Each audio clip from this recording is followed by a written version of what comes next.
انتخابی ریلی میں راہل گاندھی سے شادی کا سوال، سیاستدان نے کیا جواب دیا؟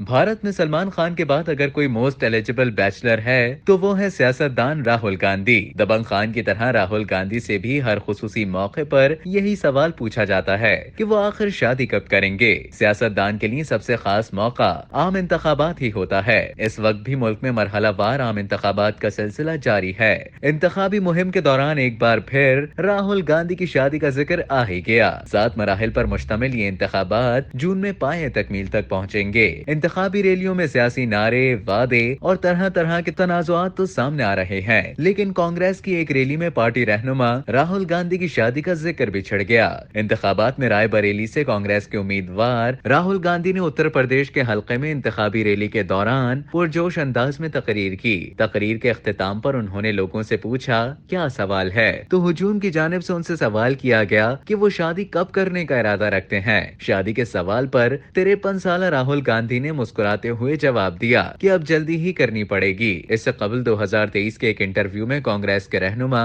راہل گاندھی سے پوچھا گیا کہ کیا آپ عنقریب شادی کرنے کا ارادہ رکھتے ہیں۔ اس پر انہوں نے جواب دیا کہ صحیح لڑکی مل جائے گی میں شادی کر لوں گا۔ میزبان نے ان سے سوال کیا کہ کیا کوئی چیک لسٹ ہے کہ کیسی لڑکی ڈھونڈ رہے ہیں۔ انہوں نے کہا کہ نہیں، بس پیار کرنے والی ہو، ذہین ہو۔ راہل گاندھی کے جواب پر میزبان نے انہیں چھیڑا کہ لڑکیوں کو پیغام مل رہا ہے، جس پر راہل گاندھی نے مسکرا کر کہا کہ ٹھیک ہے، اب آپ مجھے مشکل میں ڈال دیں گے۔